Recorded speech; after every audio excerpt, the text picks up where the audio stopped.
A simple woman walked into the shooting range, unnoticed at first until every head turned. Catherine "Cat" Torres looked nothing like the type who belonged here. No tactical gear, no camo jacket, no expensive gun case, just a plain grey hoodie, worn jeans, and a quiet confidence she carried like armor. Travis Sullivan noticed her instantly. Around here he was king, 6'2", broad-shouldered, arms inked with battle tattoos, his reputation built on loud bravado and custom weapons that cost a fortune. To him, Cat was a distraction. "Didn't know they started beginner classes on Tuesdays," he sneered, loud enough for everyone to hear. Laughter rolled across the benches as men in camo nudged each other. But Cat didn't flinch. She signed in, collected her gear, and walked past Travis without a word. That silence cut deeper than any comeback. The class began. Targets lined the distance, rifles thundered, and brass casings rained down like metallic hail. Cat stood apart, fumbling slightly with the safety glasses and ear protection. To the others, it only confirmed what they already believed. She was out of her league.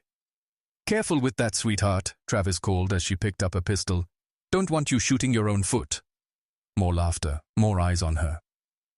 Cat stepped to the line, feet planted, shoulders squared. She raised the pistol, took a slow breath, and squeezed the trigger. Crack! The bullet punched dead center into the target. Silence fell. Another shot. Another bullseye. Then another, and another. Each one precise. Calm. Unshaken. Travis's smirk faded. Around him, the other men exchanged uneasy glances. This wasn't luck. This was control. This was mastery. Bill, the range officer, folded his arms, a knowing grin tugging at the corner of his mouth. He'd seen pretenders come and go.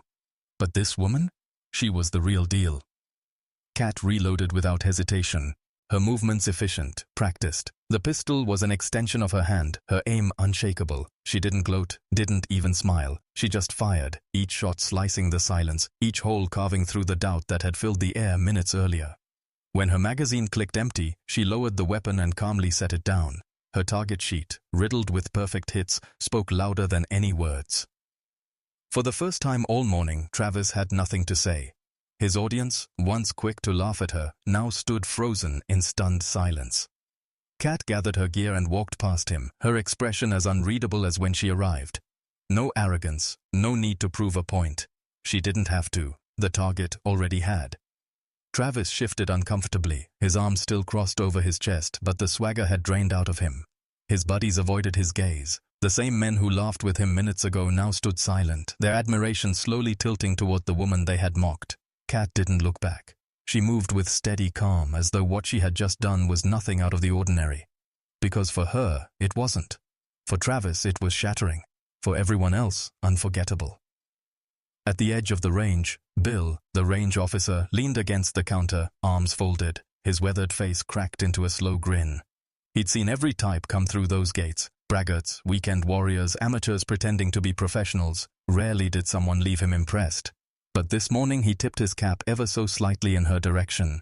A quiet salute only she noticed. Cat gave the smallest nod, acknowledging him, then slung her bag over her shoulder. The chatter behind her began again, but it was different now, quieter, hushed. They weren't laughing anymore. They were whispering, wondering. "Who is she?" one man muttered. Nobody answered. Cat reached her car, tossed the bag in the back seat, and slipped behind the wheel. As the engine started, she glanced once at the row of targets downrange, the paper riddled with clean, perfect shots. Her lips curved J. Group of men who would never forget the day they underestimated her. Then she drove away, leaving behind nothing but silence, the smell of gunpowder, and a group of men who would never forget the day they underestimated her. The echo of her shot still hung in the air, a ghostly rhythm no one could shake. The targets stood as mute witnesses. Every hole in the bullseye a reminder that skill didn't need noise, and strength didn't always wear camouflage. Travis finally stepped forward, his jaw tight, but even he couldn't bring himself to tear down her sheet. For the first time, the self-proclaimed king of the range felt small. The others shifted uneasily, their earlier bravado burned away. They had come to measure themselves against one another, but they had all been measured by her instead, and found lacking. Bill exhaled through his nose, slow and steady. "Mark my words," he muttered under his breath, though no one dared to answer. "That woman's the kind you don't cross." Out on the road, Kat merged with traffic and disappeared into the city. To the men at the range, she became a story they would tell and retell, a legend whispered over gun benches and campfires. Each time the tale grew, but one truth remained: no one ever laughed when her name was mentioned. Because that day, they didn't just watch her shoot. They witnessed the quiet dismantling of arrogance itself. The paper targets fluttered in the breeze, holes punched so precisely they seemed burned into memory. For years, some of those men would swear they could still see it. The perfect grouping, the calm precision, the way silence swallowed the range after her last shot. Travis, once the loudest voice on the line, stood mute, his pride shattered more completely than any target. He had faced competitors before, but never humiliation delivered with such effortless grace. Kat hadn't argued, hadn't shouted, hadn't even tried to prove him wrong. She had simply shown him, and that was the cruelest part. She had defeated him without even acknowledging the fight. The others carried the weight of it too. Every time they shouldered a rifle or lined up a sight, they would remember her steady hands and the unshakable calm in her eyes. She hadn't come to impress them, but she had left an imprint deeper than any trophy or record ever could. Out on the open road, Catherine Torres remained unchanged. No victory smile, no smug glance in the mirror.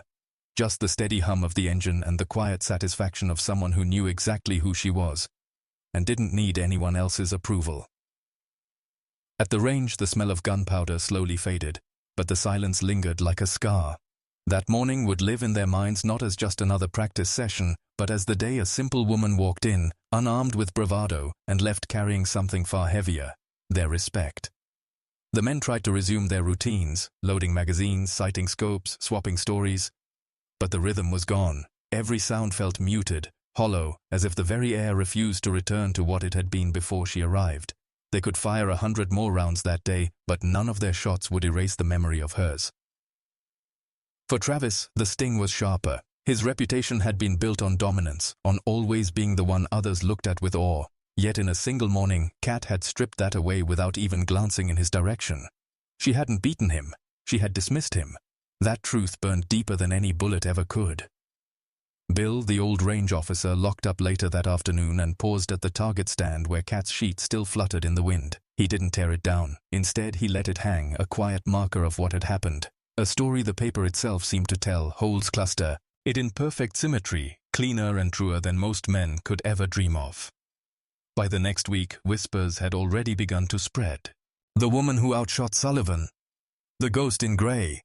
Some doubted it, some exaggerated it, but none could deny the strange electricity that lingered after her visit. And Catherine Torres? She never spoke of that morning.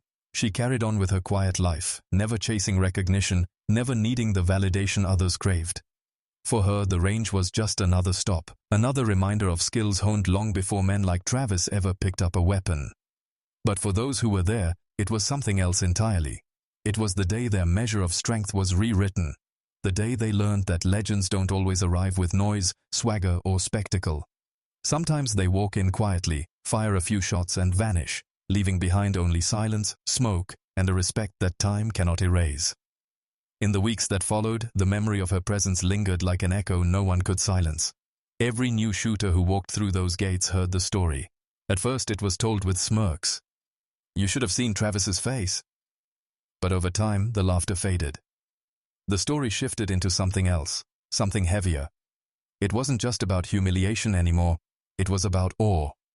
For the regulars, the memory became a benchmark. Each time they raised their rifles, they found themselves measuring against her ghost. Could they hold their breath like she did? Could they keep their hands that steady, their aim that true? Most couldn't, and every miss was another reminder of the woman who hadn't missed at all. Travis tried to reclaim his throne, louder than ever, boasting twice as hard, laughing twice as long. But no amount of noise could erase what everyone had seen with their own eyes. His dominance had cracked, and through that crack, respect for Kat had poured in like sunlight. The range itself seemed different afterward. Where once there was only bravado, now there was a outshot of humility, a quiet caution, a hesitation before mocking someone who looked out of place. Because everyone remembered, she had looked out of place too, until the moment she wasn't.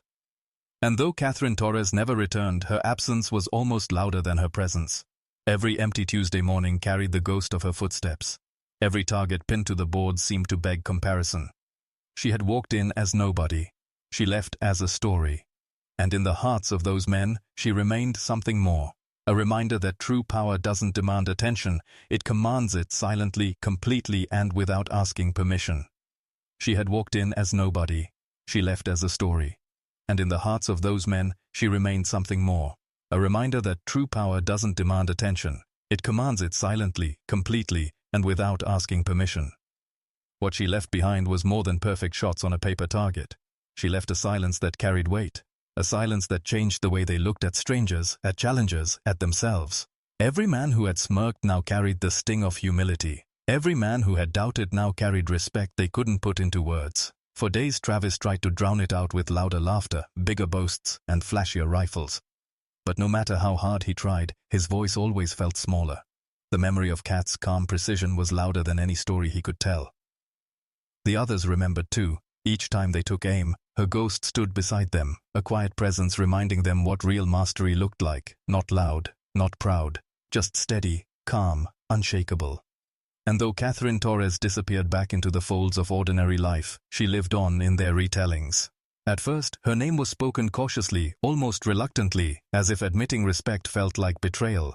But soon, it became impossible to speak of Sears, kill without invoking her. She was no longer just a woman at the range that Tuesday morning. She was the measure they compared themselves against, the story they told newcomers as a warning,